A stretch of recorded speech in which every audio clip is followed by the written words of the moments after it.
And so we just saw the expression for the work done when one charge q naught is moved against the repulsion of q from one point to the another. This whole thing q over 4 pi epsilon naught is a constant. So work done only depends upon the difference of the distance of initial location and the final location of the q naught with respect to the location of the source charge q. This highlights an important property about the electrical forces or electrostatic force, that they are conservative in nature. What forces are conservative in nature? Work done against which is independent of the path followed. So if this is the location of the charge plus q, this is point B, this is point A, this was RB, this was the distance RA, and the q naught was moved from A to B. Now in order to move q naught from A to B, we can select multiple paths. Either we can move directly A to B, we can follow this path, we can follow this path, or we can follow this particular path. So in this way we can define infinite number of paths which can connect point A and B. But at the end we observe that whatever path we follow out of these infinite number of paths for moving q naught from A to B, the final work done does not depend upon the length of the path which we are following while moving from A to B, but it only depends upon the initial and the final location of q naught with respect to q. So we can easily see that whatever path we follow from A to B, straight, this one or this one or any other path, by following any one particular path, there is no change in the distance of A from Q, there is no change of the distance B from Q. That means RB and RA always remain fixed. So this property of the electrostatic force against which the work done does not depend upon the path followed but is independent of it, but only depends upon the initial location and final location, that is the distance of the initial location from Q, distance of the final location from Q. We call this important property of electrostatic force as the conservative nature of the electrostatic force. So whenever we are asked any question that how can you check whether a given force is conservative or not, you simply write down the expression, or you simply say that that force is conservative in nature against which the work done is independent of the path followed but depend only upon the initial and the final point. That force is conservative in nature. Now what is the meaning of conservative in here? Conservative means here that total energy of the system,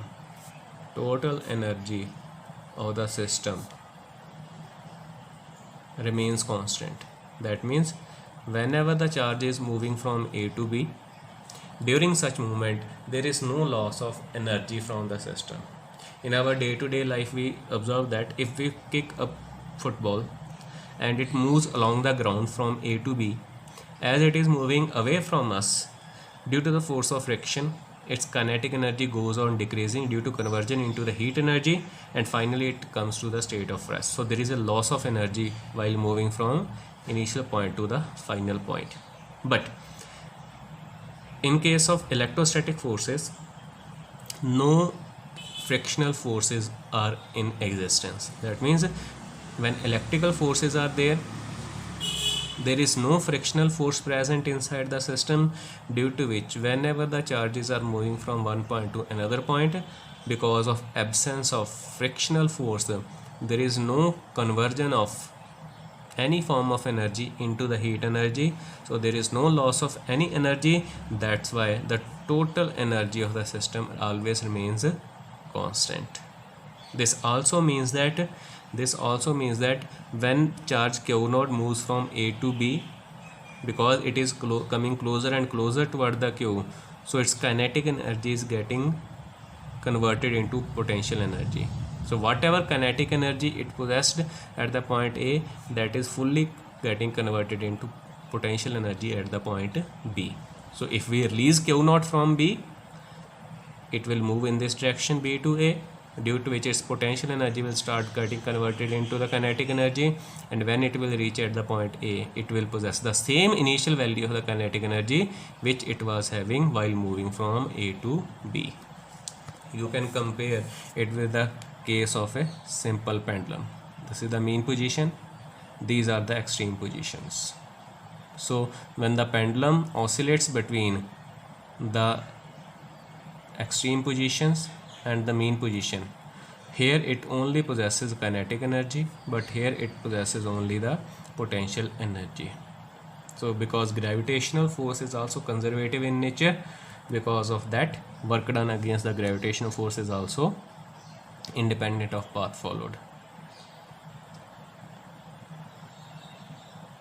You can have one more example, that whenever we are moving from, say, from the ground floor of a building to the first floor, then there can be two paths connecting the ground floor and suppose the third floor. One could be the lift, which will be going straight way up, covering a height h, or you can follow spiral stairs. You can easily see that while you are going through the lift, you are moving in a straight line, covering lesser distance. But when you are moving through the spiral stairs, you are covering greater length of the path. But in either way, the height h which you are covering is same, so the potential energy which you are gaining, mgh, is also the same. So in this case, what potential energy you will be gaining while moving from ground floor to the first floor, it does not depend upon the path followed, but it only depends upon how much exact distance, vertical distance against gravitational force you have moved. Same is the case over here. So your electrostatic force is also conservative in nature, so there is no loss of energy, total energy of the system remains constant. Or you can either say the total kinetic energy can be converted into total potential energy, or total potential energy can be converted back into the total kinetic energy. Thank you.